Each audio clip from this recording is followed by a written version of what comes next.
Hello, everybody. Oops, Ashman's camera's all messed up, and it's all my No, fault. it's my fault.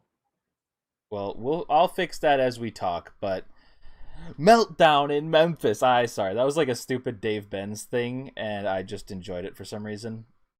Oh, now your camera's better. I don't know what's going on. All Um, right. but anyways, we've got all the regulars in here. We got Western Wolf, we got Cristiano Ronaldo, we got Guido, and we've got Gerald Becker. I have not seen that name before, so welcome. Trade Towns. Guess what? I agree. Ooh, we If got a we game tonight, folks. Yeah, this was a frustrating game because I have predicted us losing against Memphis every single game this year, and that's not some that's about as predictable as Cat and his friend predicting that Canelo was going to win the boxing match the other day, as if that was some amazing call or something. Yeah. Dave Benz, I will say, on the Ant Facts has been kind of like bleeding them into normal conversation and not after the Ant fact, like after the Ant like slam or Ant play. Mm-hmm. And I'm in approval of his like evolution as a commentator. I will say that much. Okay. Mass Dexter is like permanently banned on my like screen. I don't see him, but I see him in chat just emojiing the fuck out of it. I know. I don't understand. Mass X are cool at use words. Use your words. Gerald Becker, I've been hiding in chat. Yeah, you cannot not comment anymore. Yeah, I feel you there.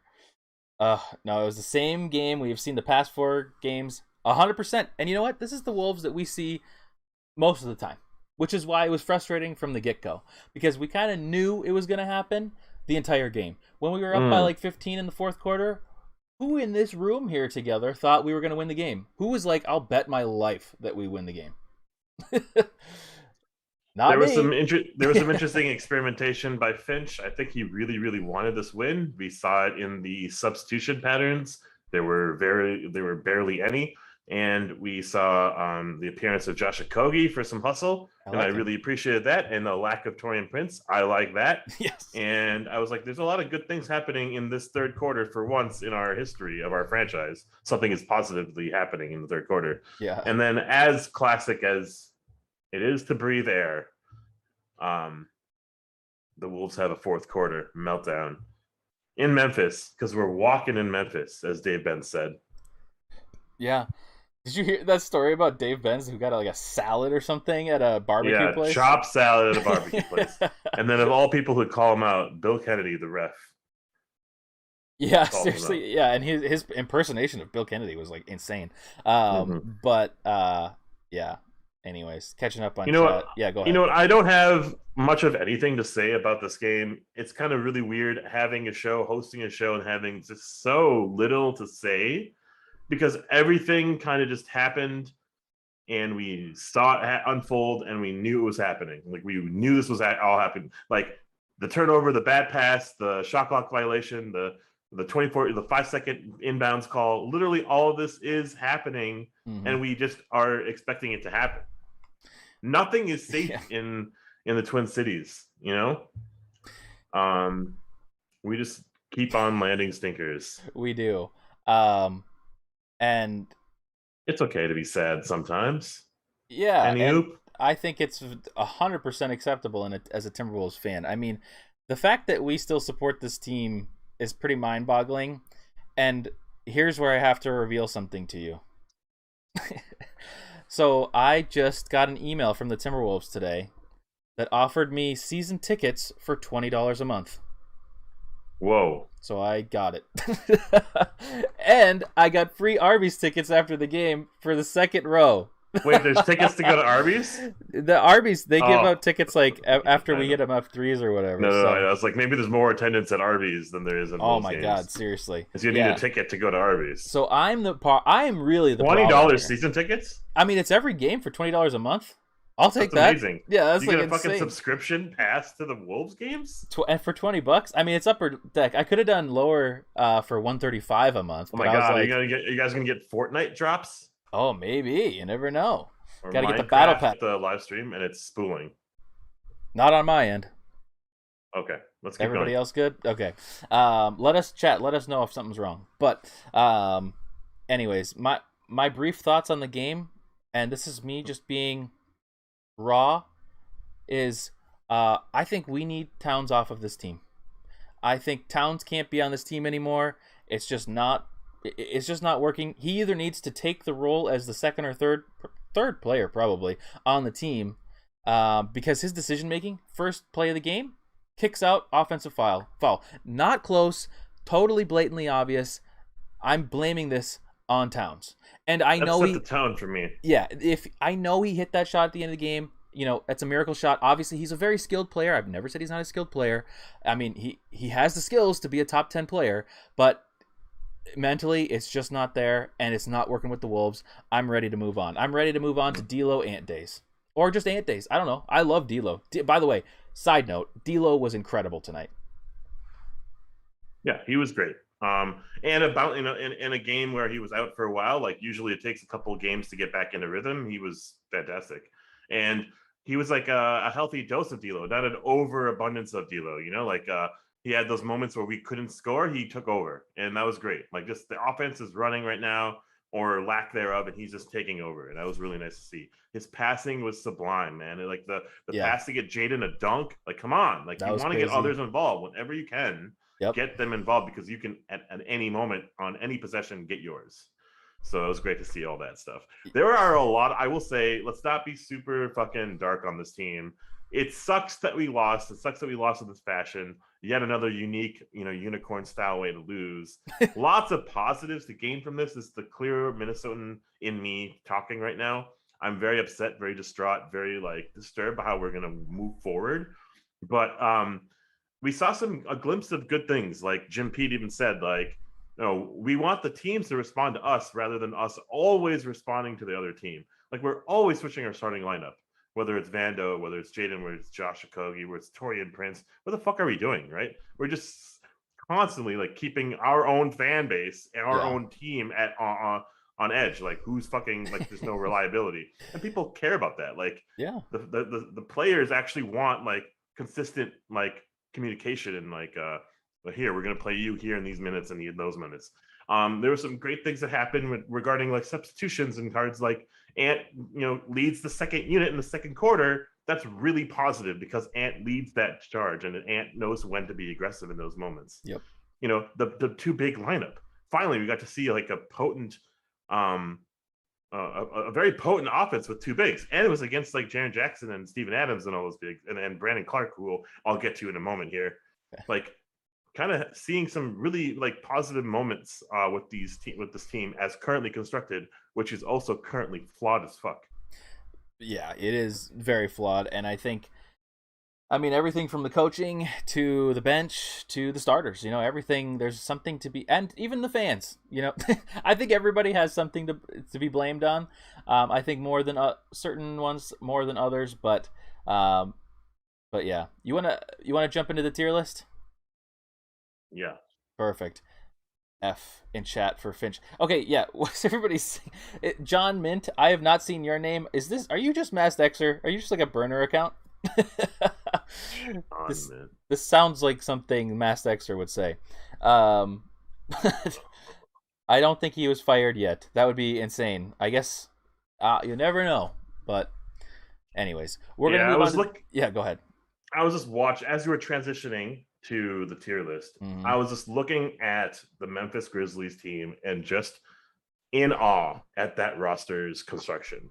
No one player really sticks out. I would even say, I beg to, I'll be controversial here. Ja doesn't really stick out yet. He's amazing. He's sensational. But in that roster as currently composed, he doesn't really stick out to me. His numbers are kind of, a little bit above average, but he can take over the games when he wants to, right? Yep.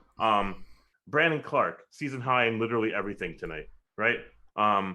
That type of player we don't have on our roster. You would think it's Vando, but Vando is so scrawny, so skinny that he always gets pushed out. Mm-hmm. John Mint is Trash Panda. I know. I'm like, what the heck? Is that really Trash Panda? Welcome back, my friend. Oh, my goodness. Oh, my God. I hope that's not your real name, because we're going to, never mind. Yeah. I don't know what I was going to say. And the big and having Jaren Jackson Jr. and Steven Adams playing together, it's kind of reminiscent of when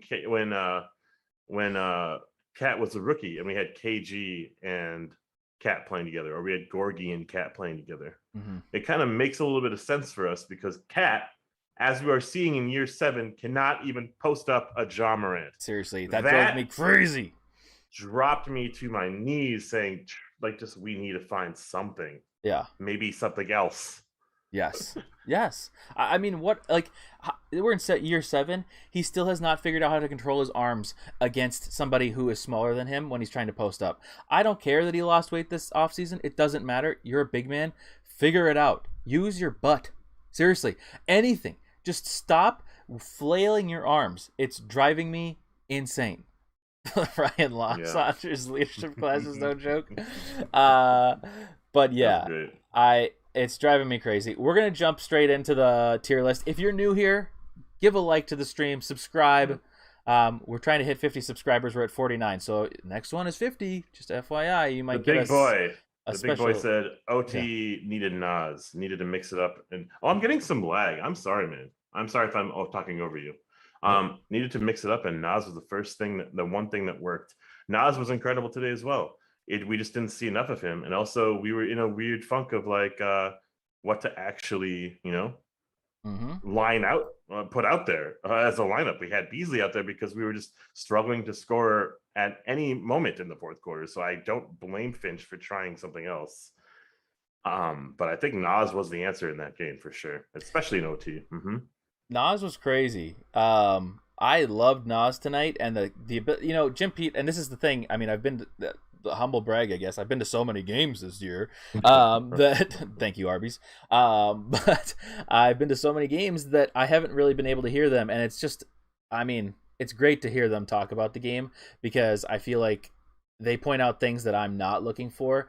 And it's thinking of the difference between Vando and Nas. I mean, if Nas can come in, knock down corner threes, then suddenly the offense changes dramatically because then there has to be a defender on Nas. So then it opens it up for everybody else. If Nas can consistently hit threes, corner threes especially, I mean, that's just huge for us. So yeah, well, nothing glaring in the overall box score, so it's more of just like our eye test, and what was happening in that game kind of like really told the story, in my opinion, because no one team was getting out in fast break, no one team was committing too many turnovers, no one team was just 70% from three like the fucking Clippers, right?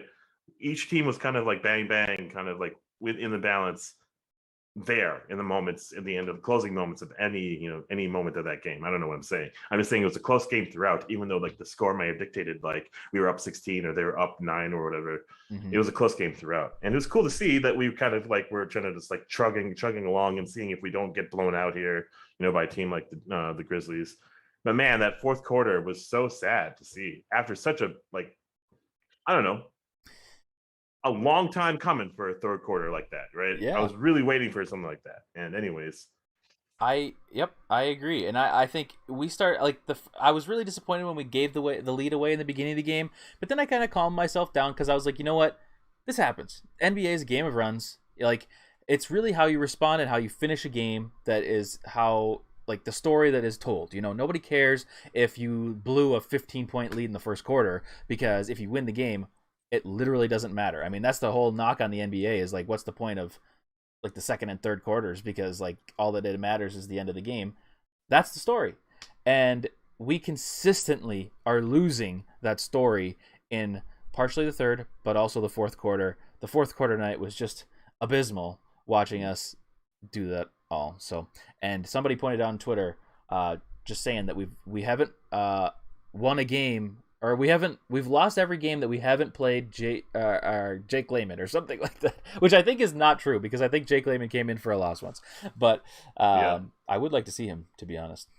Yeah, John Mint, aka Trash Panda 69XX420. I forgot your entire username on Twitch. But he says, JJ, as a response to JJ, it's so obvious that the organization, formerly in parentheses Rosas, forced everyone to cater to Cat, and the ship is sinking, and Cat is at fault. I agree. Yeah. I like it. It's crazy. let's get into the tier list as Let's do we it. so often do on these game day recaps. Let's kind of like clump in some of the lesser played players together. I will say Many I did don't not play tonight. remember. I don't remember many players playing tonight. Although we did get 10. Beverly didn't. I would say didn't have his best game, but for the most part, played his role, especially at that end there where he did that 5-second cough up. But I would say that's less on him and more on his teammates. Yeah, and Cass, yes, it is time to start drinking. I think it's always a good time to drink. We can lump Torian Prince and probably Jared Vanderbilt into the same category of this game, just because they both didn't have that many minutes, 6 and 11, and combined 2 points. Let's put in Okogie and Beasley in a separate category with Nas. With Nas, yeah, I agree. So for those two, didn't have many minutes, didn't do anything out of the ordinary. 2 points combined, 1 assist combined, 1 rebound combined. Whoa, Vando with 0 rebounds. Interesting, but he only played 11 minutes. And he Towns, needs 12. I got it. Towns got a lot, I guess. So what are we saying? D or C? Because I mean that's pretty close. I mean, we don't expect nothing from Vando, but he also didn't have that many minutes. Yeah, D tier, because in those 11 minutes you better be hustling. If not, you don't get back on the court. Like it sucks that that's your role and that's what you're positioned to be, but you're also now paid somewhat, better than Arby's bucks. And you didn't contribute in terms of box score and just anything, And I would say even his minutes out there were kind of forgotten. I just remembered him kind of pouting. Torian Prince, I remembered him being out there, and wish that was Josh Okogie, because the second Josh Okogie got in there, let's just move on to the Josh Okogie, Nas Reed, and Beasley. Those players feel like they're on our team contributing on a nightly basis. Yep, agree. All 3 of those players. So Prince, Vando, D, sorry. Built from day one. Half of our name is dedicated to you, Vando, but not tonight, my friend. And so recap the names in that group one more time for me. You're good. So now we're on Nas Reed and Beasley and Okogie, right? And Okogie. Okay, yeah. Good. And by the way, I'm sorry, everybody, if you're new here. Whenever I go to the tier list, the highlights go away. I know. I'm sorry. But for those 3, I think they all did. I know, I'm trying to figure out a way around it. But anyways, those 3 all did their jobs tonight. I love seeing Josh Okogie out there right now. I know he's not the best shooter, but man, it's just his defense is valuable right now. So for these guys, will we put them in C tier because they all did kind of what we expected, or are we thinking a little bit higher? I think it varies by the player. For the most part, I would say C tier. Okay. For most of them. But I think Nas Reed deserves better. I think he was one of the better players, and Agreed. I think we're trying to fit him into the lineup, and he succeeded in his role, and I wish he had more time out there. What's really frustrating is watching Ant ISOs, watching Cat D'Lo, just kind of like passing the ball between themselves and then not knowing what to do, where to do it. And we were just lucky that D'Lo was making shots, honestly, in a lot of cases. But like when Nas is out there, I think things are moving faster, and like the ball is getting into Nas Reed's hands, and he's doing things. Like he's not irrelevant. When Beasley's out there, he kind of just shies away from being aggressive to get the ball. And his 3 ball's not fallen at all. So like his role is diminished, in my opinion. And when he's making the mid range, great. You're making mid ranges. They'll let you take mid ranges, right? So, in my opinion, Nas Reed is probably the best of the players so far mentioned. Josh Okogie had a crazy, fun, energetic, in my opinion, like series of minutes or sequences of play here. But, the box score doesn't really tell the story of what Josh Okogie did, because he was very much impacting the game. Yeah. Trash Panda coming in here for the first time in a while and spitting facts. Cat inferior complex makes him try to be Jokic. He throws too many dumb passes. Oh my god, that underhanded pass, that over the head pass at the end of the game. I know that, of course it's not going to work. Drives me crazy, but it's so stupid. We'll get to Cat in a second. First up, Patrick Beverly played 30 minutes.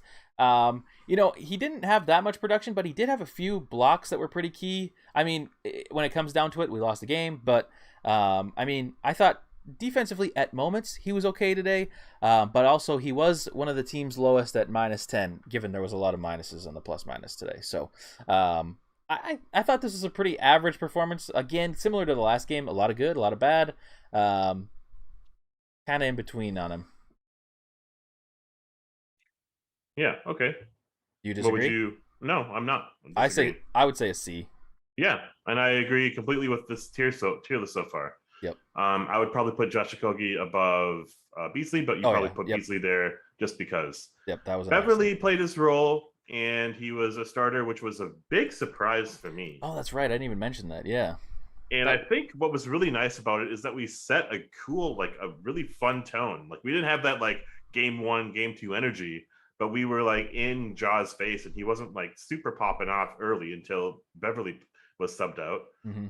And you know, John Morant only had like 11 for the half, right? Like that first half or something like that. So yeah, Beverly played his role. He was a bit of an irritant. He had that really crazy awesome block towards the end of the game that was like absolutely needed. So satisfying. And yeah, so satisfying. Yeah, and I don't know. This team needs Conchar or whatever his name is. Sure. But yeah, I think C is appropriate. Mm-hmm. Next up, because I'm sorry, I'm so antsy to get to the top players. Jaden McDaniels. So Western Wolf says Patrick Beverly shot 2 floaters, and it's just so foreign to see anyone on this team. So B from him. True. Yeah, that's very true. Ever since we lost Tyus Jones. By the way, as an aside, can we stop talking about Tyus Jones as like this Minneapolis native? Like, oh, since his like departure, like fuck off. Like we're past it. The one thing I was watching tonight, and I was like, man, I think this would be a really fun team to have Tyus with Ant. I feel like that would be maybe a good pairing. But anyways. What about Ja with Ant? Oh, I mean, that would be great. They look like they're buddies too. So they look like they're buddies. Another team that will lose a player too. Oh well. No. Anyways, Jaden McDaniels, 31 minutes, 11 points, 7 rebounds. Again falls out. And he actually shot 4 of 9 tonight. But I mean, I thought this was another kind of bad game from Jaden. Do you disagree? I disagree. Okay. I thought he played really well. I don't think anyone that he was really guarding was just popping off. And he didn't have a tall order. He wasn't guarding like the LeBrons or the KDs of the league.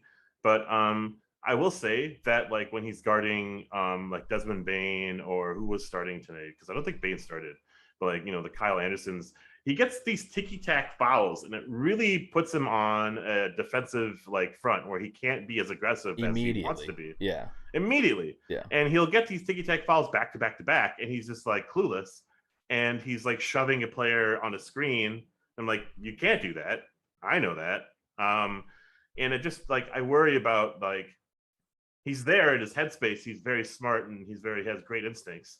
But then there's moments of lapses where he just does the small things that like the refs are keying in on. The slap on the wrist, right? The elbow touch, like it's great that you have length and you're getting late. You're late to the defender or the shot, but you're at least getting in their face. But then you're hitting their face, you're hitting their face. Those are fouls, and so that's what's happening most of the time with him. If he cleans that up, that's great. There's a reason why he's starting though, and finally he kind of like got out of his cage a bit, and he was a little bit more aggressive, assertively, like driving the rim a couple times, getting to the line for the first time this season, which is also incredibly embarrassing. I could not believe that. What the hell? That was insane. And Trash Panda is correct. Like there are tough calls in this NBA, in this season, in this type of NBA, and the calls always favor the offensive player, but like on the perimeter, it's very hard to defend aggressively. You got to have that reputation of a Patrick Beverly or like just like the cloud of the LeBron to be a little bit more aggressive than what Jaden's been able to do, honestly. Because Jaden's not doing anything different. He's just being a little bit taller. He's a taller boy than Beverly. And he's just kind of in people's grills, but he's also playing with his hands more than his body. And I think that's what it gets called. We're talking too much about it, but basically, I thought Jaden played fantastic. He made a couple threes. He got to the line. He had a monster dunk.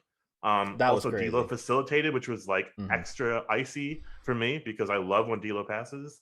I don't know, like I want more of this, and so rather than like kind of degrading him for it or punishing for his aggressiveness, because we had such a shit like flow there in that fourth quarter. At least he got something running there, right?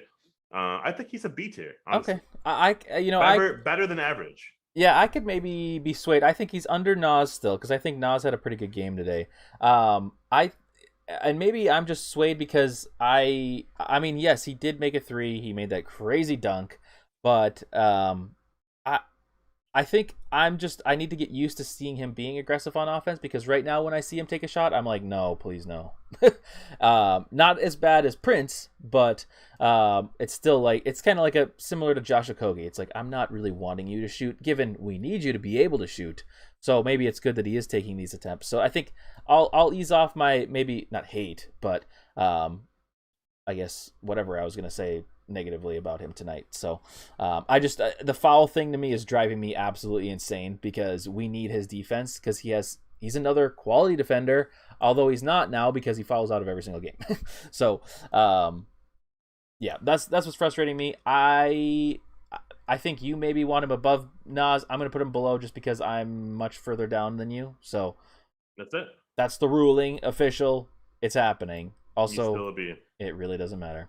It doesn't matter. Anyways, next up, the top three players. Hey, all right, everybody participate.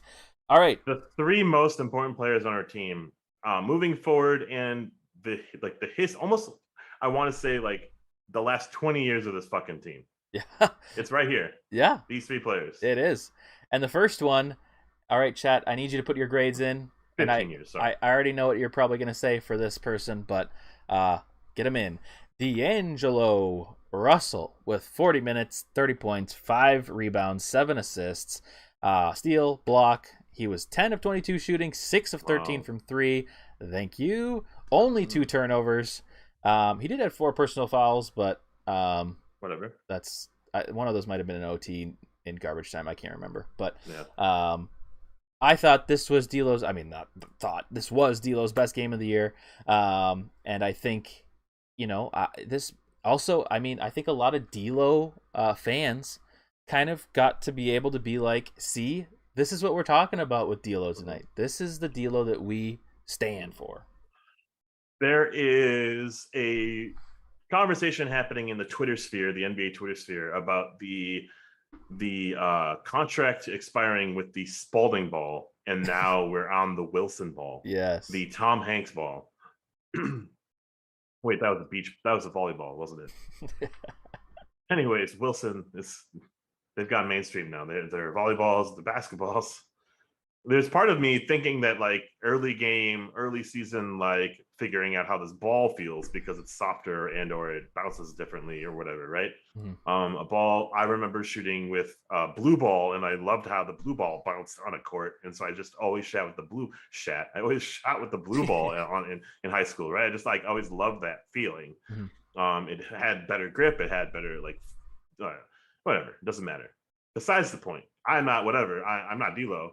D'Lo's probably having some, like working through the kinks and whatever. And yeah, like after his small little setback, coming out really strong.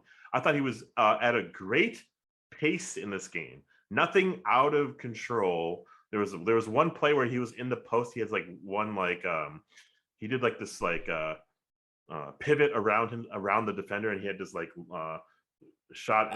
Yes. I can't even really describe it. I know what you're talking about. In the post, mm-hmm. And it was like, damn, this D'Lo is phenomenal. If that's like his play, mm-hmm. It's really cool. He was swinging the ball when other players, specifically the ones where we haven't talked about yet, weren't.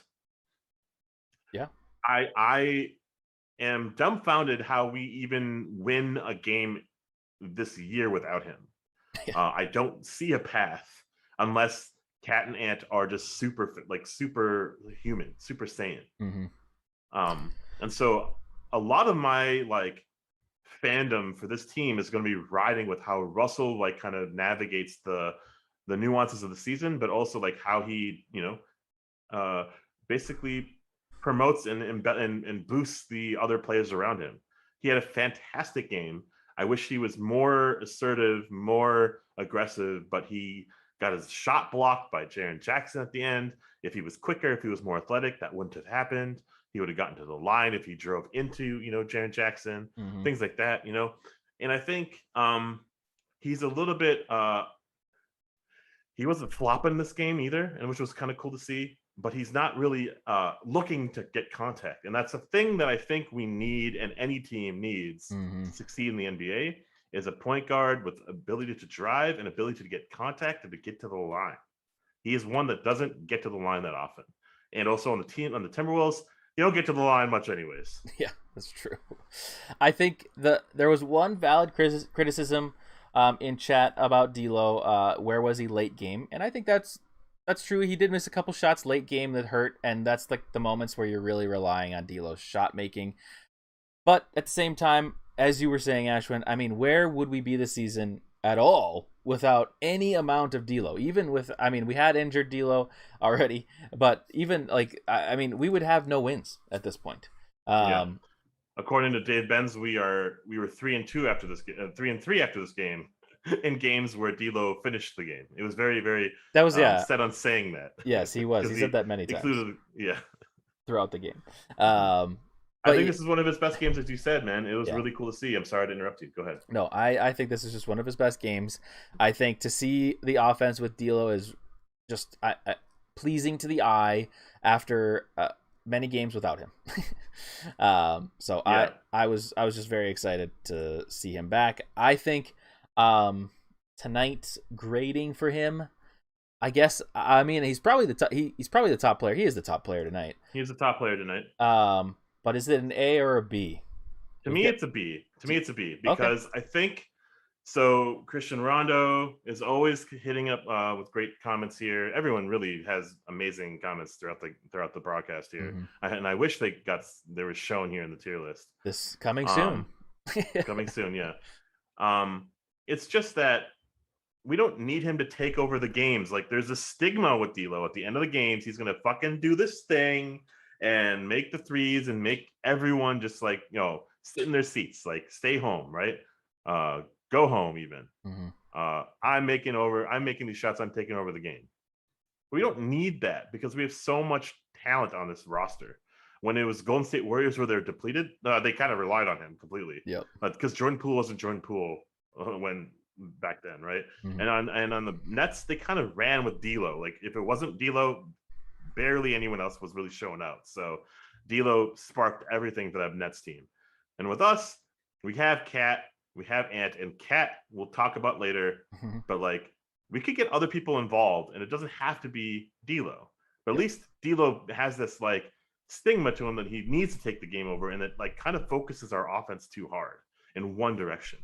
And I don't think we need to do that. We need to run a play. We need to run action. We need to run a play where we get everyone involved.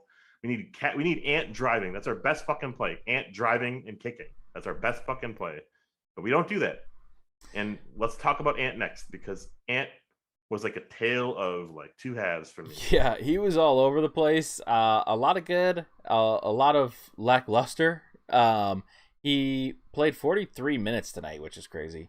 He ended up with 27 points, 5 rebounds, 3 assists, 3 steals. He was 9 of 22 shooting, so kind of a typical shooting performance for him, where it's okay, but not good, not terrible. He was 4 of 9 from 3 today, so a little bit better 3-point shooting wise. Not bad. That almost all happened in the first half, I believe. Missed a crucial free throw at the end, but he was 5 of 7. He did have 4 turnovers and 4 personal fouls, and he was a team low -16. Oh, maybe that makes sense, because in the first half, he played like he wanted it. He played so hard. He played so aggressive. He had a couple steals there early, and I loved how he was playing like a fucking defensive back, like a corner, like kind of just like, surveying the plays in advance and kind of being aggressive and having that like instincts. And I really loved how he was not even being talked about, but he was scoring, at will, like when he wanted to. Yep. You get that drive, and he was scoring, and he had that incredible dunk, as well as like the incredible like lay-in that was like, I've never seen something like that before, honestly. It was really cool early. And he had those 2 threes early too. Yeah, so something was working, right? And I think his offense fuels his defense, and vice versa. His defense fuels his offense. You see those pockets where he's like, "Oh, I'm going to take over the game." Oh yeah, it's my game now. Right? The ball's in my hands. when the balls are not in his hands, man, it's like Wiggins all over again. It's like, where the fuck is he? Interesting. I was going to make a different comparison, and it was going to be to Ja Morant. I think he plays a lot like Ja Morant. You know how we were talking about earlier, where he kind of is like, he's a big part of that team, obviously, but at the same time, there's many moments on the floor where you're like, I don't really like. He's not a part of it. Like, he's kind of standing back, letting the offense do whatever it's doing, and he picks and chooses his moments to really kind of force the issue. And I think I kind of like that about Ant, but at the same time, he needs to be our number one. And he needs to be exactly like you're saying, driving and dishing or driving and dunking, because he has the ability to do both. I'm not saying he shouldn't take threes, because I think he can be a good 3-point shooter. I think Ant could be, in 3 to 5 years, a perfectly rounded basketball player of 3-point shooting, driving, finishing, defense. I think he could have it all, and he's still young. And the fact that he's 20 and doing everything is pretty miraculous as on its own. But this game though from Ant for me was kind of all over the place. Lots of good in the beginning, and then just fading off through the rest of the game. So, and let's talk about how the tale of two halves, where the ball was swinging in that first half, and in the third quarter, after that third quarter, the fourth quarter just hit a wall, and all we could try to do was ISO. And we had Jaden in the corner, we had Nas in the corner. Thank God he had a couple threes or whatever that was. We had Beverly in the corner, Josh Okogie in the corner. No movement. It was all top of the key ISO, and Ant wasn't driving the rim. And when he did, he had these weird takes where he was doing fadeaway shots. A couple of them went in, but like, you go 9 for 22 when you do the fadeaway stuff that don't make sense. Get to the rim, get hacked. I don't know. I think he's got to stop the ISO. He's really got to stop this ISO. He's got to have the offense go through Cat, go through him, and feed others. It doesn't have to be let's be a black hole on offense. And I think Ant has tendencies when he's feeling like he needs to take over the game, and I love that about him. But I don't like that in general for a character, a player, to be like, it has to be me or we lose every game, right? So it leads to chucking, it leads to poor transition, and when you're not involved in the offense, you got to pick your spots to take over or to get involved. But you don't do it by doing heavy ISO, because you literally suck the life out of your offense, regardless of what you want to do. And his ISO, it's like it takes the entire 24-second shot clock. It's not like he takes it down and like after like 6 seconds he's like posting up or driving or something like that. It's like he stands there, dribbles at the top of the key for 10 seconds plus, and then makes a decision. Either gives off hand grenades to Vando, or he drives, doesn't get a foul call, or just does one of his, like you're saying, his kind of like fadeaway jump shots, something like that. I think I'm okay with the ISO occasionally, but it's like every possession for Ant right now, and I don't know if that's what he needs to do to figure out what his groove is, but it definitely does take away from the team currently. So I don't know if it's year 3 or year 4 for Ja Morant. I think it's year 3. When did we ever see a Ja Morant ISO? Right? Yeah. We never saw it. And so I don't think their games are very similar, but they are downhill players when they want to be. And Ja Morant's an improving 3-point shooter now. And so his game is evolving, and his floater game is on point. His ability to get to the line, I guess he's more aggressive than our players. And it's just, he understands a little bit more about the game than maybe Ant does at the current stage. But also it's kind of nice to be like the floor general, right, for a team that's yours, and then being able to be this like facilitator at any given moment. Like, it's Ant's team, but Ant doesn't have that I don't know, he doesn't have the ball in his hands in the end of the game. It's D'Lo. It's like we're in a weird funk where we don't exactly know what our team is when we should. And we want to get Ant the shots. We want to get Ant the downhill flow to get our motion of our offense running. But we also have D'Lo, and D'Lo is like clutch as fuck. Yeah. And we have Cat, who wants to get his touches. And let's talk about Cat, because honestly, like, Ant's game was predicated on how Cat was playing in a lot of ways, and Cat wasn't playing great. And Ant kind of took over in moments where I think he needed to early in the game, but in the second half, like I felt like he was just invisible until he wanted to do the ISO crap. And so, in my opinion, wasn't his best outing, but he played a lot of minutes and he did a lot in those minutes early and not enough late. And it's like, damn, I can't really fault you for it because you're so young and you're still super inexperienced and you have a really weird roster around you. Yeah. But don't take over the game by chucking, and don't take over the game by fadeaway long twos. Like, that's not the way to do it. Yep. I agree with your assessment. I'm talking way too long. I'm sorry, man. That's okay. Well, I'm we're really on. sorry. You did the perfect transition, and you just kept going. But we're on to Cat, who played the most minutes. He had 25 points, 13 rebounds for Cat. That's got to be a season high, I think. 3 assists, 2 blocks, 1 steal, 9 of 20 shooting, 3 of 9 from 3. He had that one obvious game-tying shot that probably just played below me. He had 5 turnovers. He only had 3 personal fouls tonight, which was surprising. So this is kind of an interesting game to grade Cat because I think, knowing Cat, watching his tendencies, this game was terrible for me. Yeah. Just because I get, like, somebody said it earlier in the chat. I'm not sure if it's Trash Panda, JJ, Godfrey, Anyup. Somebody said it in the chat that Towns is always going to get his numbers, but it's all the behind the scenes stuff. It's always just him actually producing those numbers, not like meaningful growth of a team. And he has so many things where he's like kicking his legs out, doing over the head passes between the legs. You know, I've complained about this. We have complained about this for the 2 years that we've done this now. And has there been any improvement on any of that stuff? No, none. So the fact that this is coming at probably the most important game of the season so far is unreal to me, that he does not realize how important this is. Or if this is what he thinks he needs to do in these moments, that's even more damning. So, you know, it drives me crazy. I don't want to go crazy, but like, barring that game-tying shot, I almost want to give him Wancho tier. After this loss, a clearly frustrated, dejected Karl-Anthony Towns said, it hurts real bad. And he also said the phrase, he also said, I'm not going to sit here and tell you I have the answer, because I don't. But you want me to be real? We're paid millions of dollars. We got to figure it out. We're getting paid to go figure it out. That was ass. Yeah.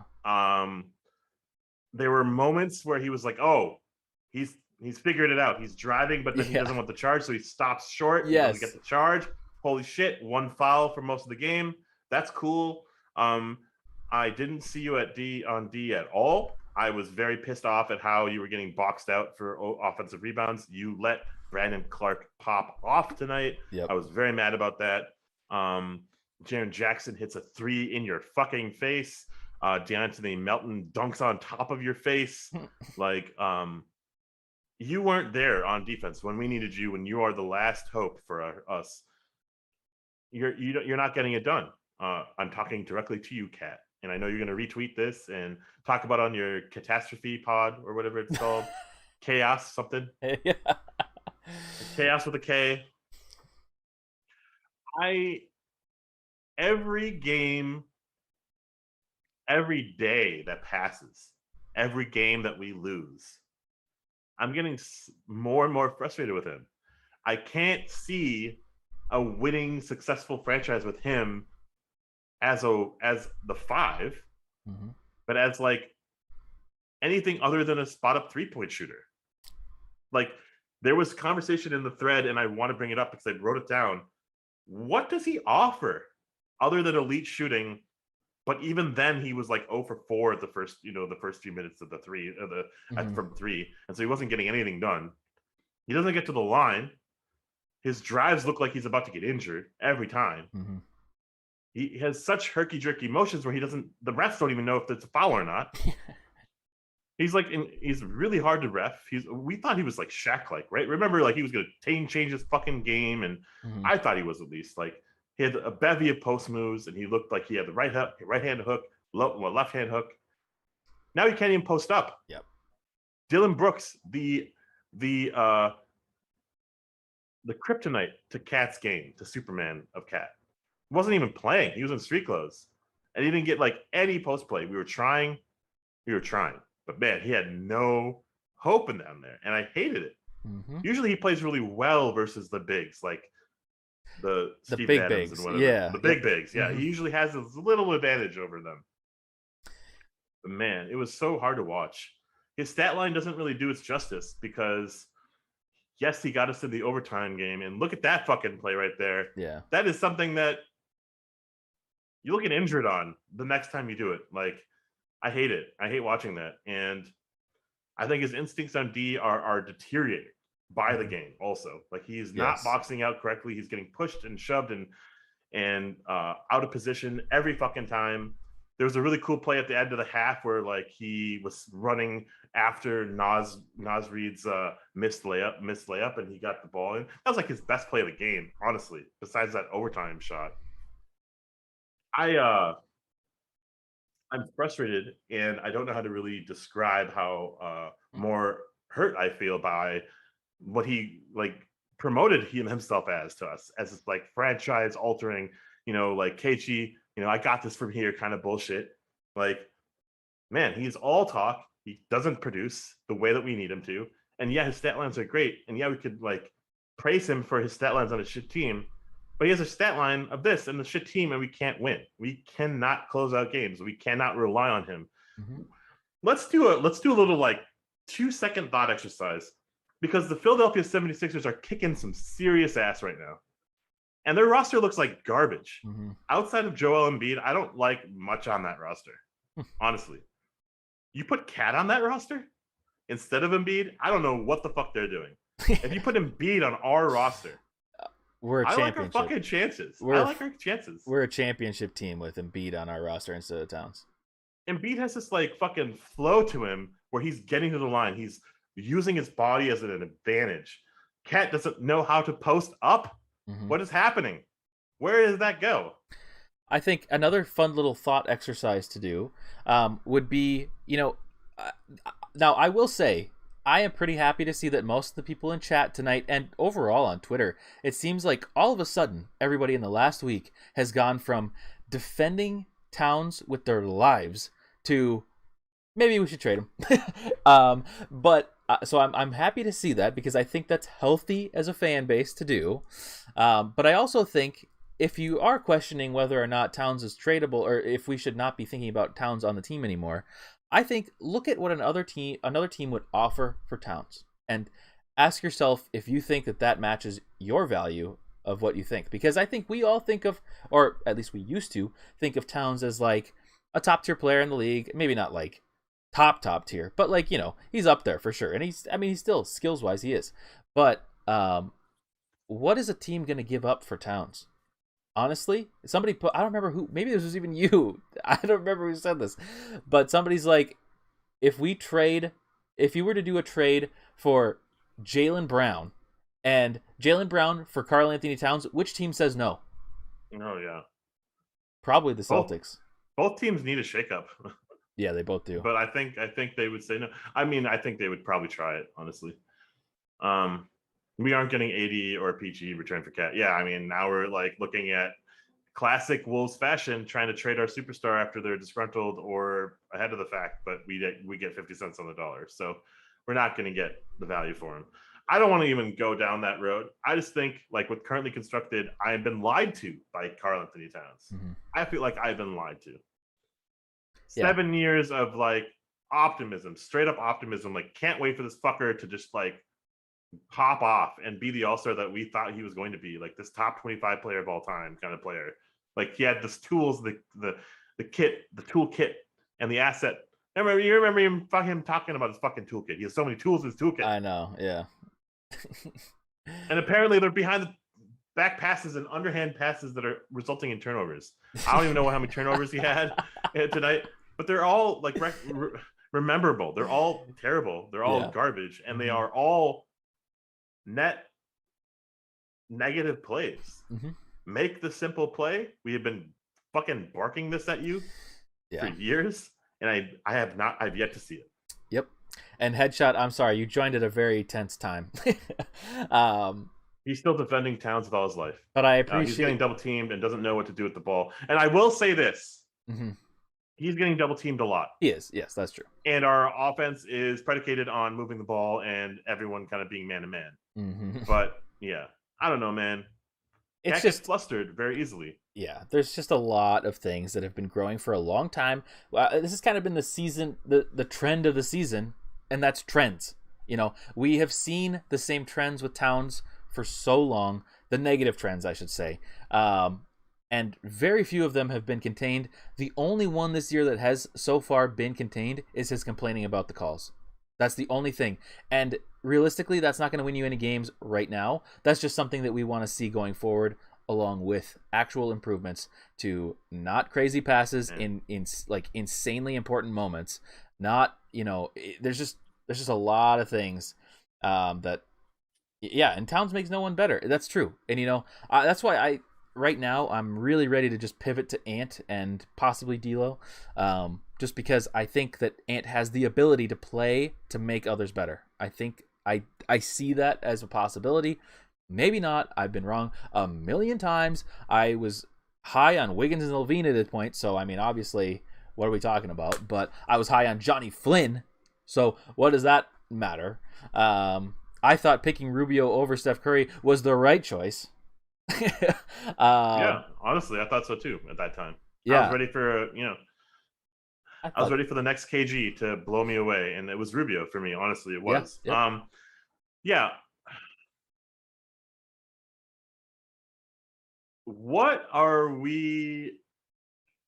Alex Arod, Mark Laurie, and Giddy for Gupta. What are we doing? Are we letting this ride for the full season? Are we letting this ride for half a season? Are we waiting till Christmas and watching Christmas together in Miami? Watching the Christmas Day games together in Miami? Are we shaking this roster up this season? Are we predicting that our current predictions are going to be fucking half of that? Are we going towards the lottery? Are we looking at Chet Holmgren? Or are we going to ride this out and figure something out? Like, I have seen glimpses of greatness and really glimpses of like a productive unit out there tonight. I really thought I would be very positive today, but you know, I don't see a fucking silver lining with all these losses anymore. They're starting to pile up, and as Kat said so eloquently, you know, 3 could become 19 or 20 overnight, right? Like, that's happened before. It's happened with him before. Like, I don't know what the hell to say, right? Yep. It's just frustrating. By the way, I put Townsend Wancho tier. Yeah, that's fine. But yeah, just wow. Frustrating. I personally and he shot that shot that sent us over in overtime. He's like, Wancho tier. But I to answer your question that you were just saying earlier about whether do we let this ride or not, I think no. I think why? You know, I mean, I think if we, especially after this road trip, if let's say we come out of this and we're 3-9, you know, if we're 3-9, do we really foresee us coming back to be a 500 team at the end of the year? Probably not. Probably not. Now, I know the schedule has possibilities because we have long stretches of home games, long stretches of away games, kind of goes back and forth a little bit. But yes, Godfrey, I am kind of ready for blowing it up. You know, it's just not working. Yeah. At the same time, like, I don't want to root for a fucking rebuilding team anymore. Tibbs showed me something that I can't overstate. Like, we don't need lottery picks because we're noticing that there's diamonds in the rough throughout the draft. We're seeing so many great players come out. They're like, who the fuck are they? Like, why were they picked so late? And even like the Brandon Clarks, the Cole Anthonys, and whatever, they're producing for their team. Actually, I don't even know. I don't think Brandon Clark was really playing for his fucking team this year. And like, he was terrible last year, and there were some injuries last year as well. And all of a sudden he busts out against the Timberwolves. Makes us like fucking clowns for that, really. Yeah. I don't like the lottery because you draft hotheads. Like, there's very rarely is there the Evan Mobley, right? Who is like about the team and way at the too top perfect. of the draft. Way too perfect. Very rarely is a Tyrese Halliburton in like the 10 to 14 mix, right? About the team. You got the hotheads. Like I like Jalen Green as a prospect, but he's going to be a fucking hothead. Like he's going to want his, right?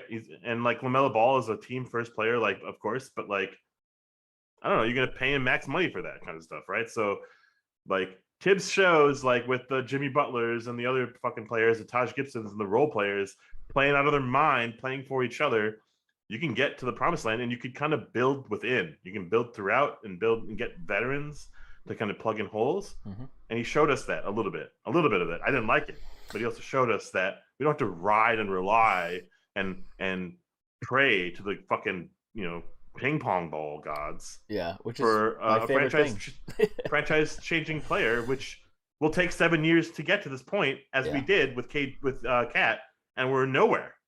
I think we're nowhere. We should have kept Zach LaVine out of all of that. Oh my god, yeah, and we didn't, right? We kept all the wrong players. But I am a very big fan of. I'm a little different. I do like I like having lots of picks, and maybe that's not mid lottery picks, because I kind of agree with what you're saying. I feel like it either has to be like the number one pick that is like a legit number one pick, not like last year where it was kind of, I mean, like people knew it was Cade, but like also it was less of like, oh, he's a star. It's like he's probably the number one prospect. But in a year where it's like Anthony Edwards, it's like Anthony Edwards obviously is really strong, and I mean I guess LaMelo too. But my point being, I think you either have to have like a top 1 or 2 pick, or else honestly, why not just trade down and get multiple late first rounds or second rounds even, or the other part of this, veterans. I think I just don't know why there isn't. And by veteran, I don't mean Jake Layman. I don't hate Jake Layman, but that's not a veteran. You need vets. We need like 30-plus-year-olds that have actually been in and on good teams, so that it's a majority of people that have had experience, not the other way around where it's one person. Like right now, for example, we have Patrick Beverley, who is the vet on our team, and sure, he's a valuable player, but imagine if we had multiple people with the same amount of experience as him guiding the minority of the young players on our team, helping us there. That is something that I would more so like to see rather than a full team of rookies. But it seems like we're always kind of in the middle, or more young player centric than any amount of vet. I mean, we usually have 1 or 2 vets on the team. Yeah, I hate the fact that we're kind of a farming team for the Lakers and the Nets and the Celtics and whatever. We're always this like middle to bottom tier team. I hate it. I've said this about the Twins. I've said this about the Vikings. I've said this about the Timberwolves many times. Just what you said. We are the farm. We are the minor leagues for these other teams so that they can harvest from us. And not only do they take the players from us, those players then turn out to be. Ricky Rubio is a prime example. He goes to any other team and dominates. Any. And, it's crazy to me. I just can't. I'm so sick of it. And I bought season tickets because of it. I'll show them. I'll support this. Yeah, exactly. I remember when I was young, it was like 2008 or something. We just drafted Corey Brewer. We had it was the year after. We had a shit year, and we drafted we had this promotion where you pay the pick. Yes. Pay upper level seats based on the pick we got. And we got like the fucking second, third pick or whatever. I think it was actually the fifth. Oh, it was second pick. And it was Derek Williams. Oh, gosh. It was Derek Williams' year. That's what it was. Okay. It was I swear it was different. Because I remember being like, oh my God, it could be $1 a ticket. And then it was. Or maybe it was the OJ Mayo and we traded for Kevin Love and it was like the OJ Mayo. Maybe. Price. That could be it. But, man, yeah. I mean, $20 per month, though, is pretty wild, so I'll take it. JJ says if we hit a 10-game losing streak, let's stop doing this fucking post-game shit and let's start doing scouting videos on Chet and Banchero. Trust us. And I don't know anything about these guys other than one dude is like a super skinny, like Pokusevsky type guy He from scares me Minnesota. the way From he looks. Minnesota. Yeah. And the other guy is Bonchero. Is his name like Paolo or Pablo? Um, he looks like he's promising. Mm-hmm.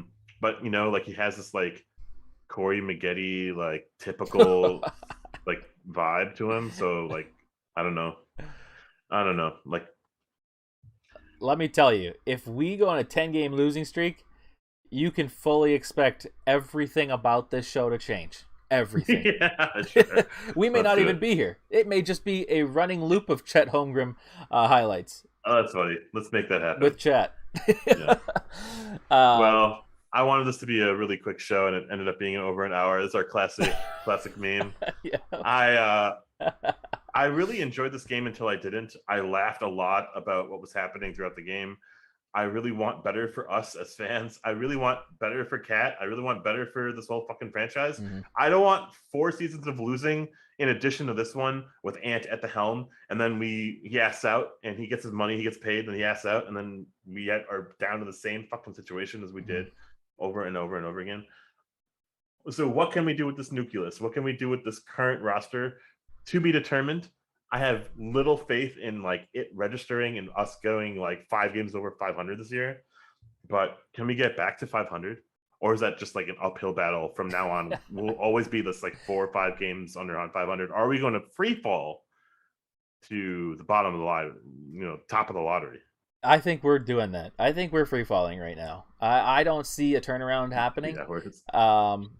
Gerald, do 3 hours. I don't feel better yet.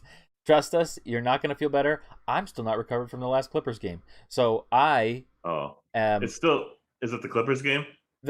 Yes. I mean, that's it's the Orlando game. It's the Orlando game. Yes. It's the Orlando game. It is the Orlando game. Now, the last Clippers game did piss me off, but I think that all still is kind of more so in line with us losing to the Magic. Right. So. Yeah. Part of me thought that Cat shot would like galvanize this fucking roster, or the 5 that would be out there, and then we would just kick some ass. Like we would just take over the game. Like, wow, what a crazy fucking shot! Defying all odds. Gave us another chance, another breath. Another life. But Cat has 9 lives, and we lost them all. Yeah, and I am out of patience. Yeah. For Karl-Anthony Towns, but don't worry if we trade him, as Dave Ben says. Cats always land on their feet. In 10 years, us winning against the team. In 10 years, us winning against team not giving full effort to end the season, costing us a pick to grab Mobley, will haunt us as another Wolves misfortune.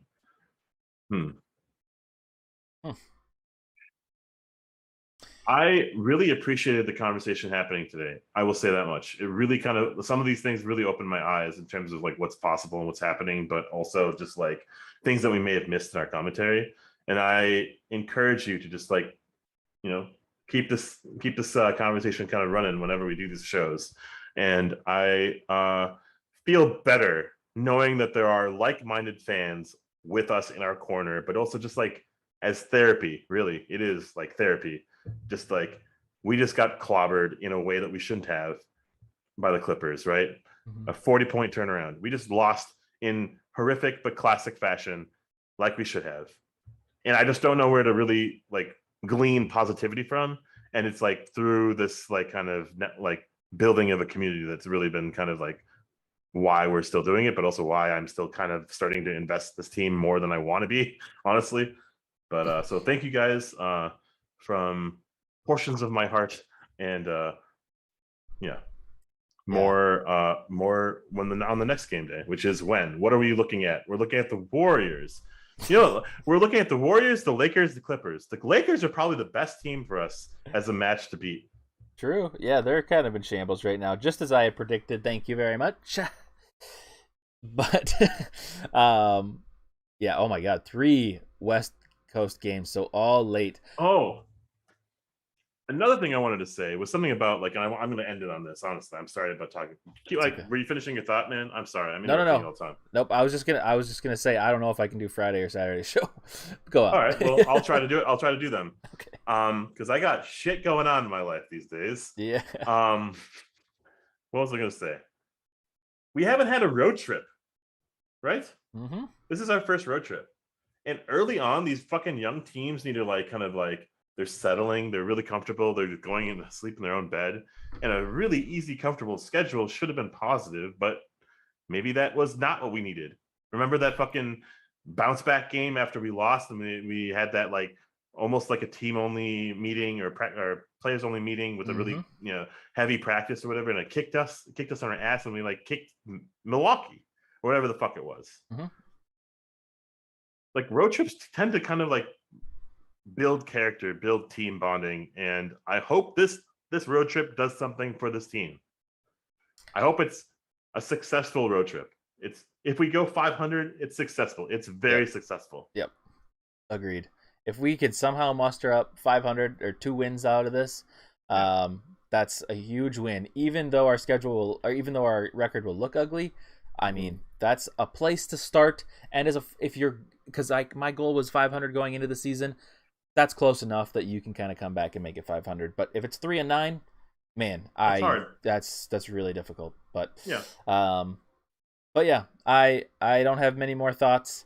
I'm just ready for change. So but hopefully that comes on the court in the next coming games. But if it doesn't, then I really think the roster needs to change. So that's my closing thoughts of the night. Cool.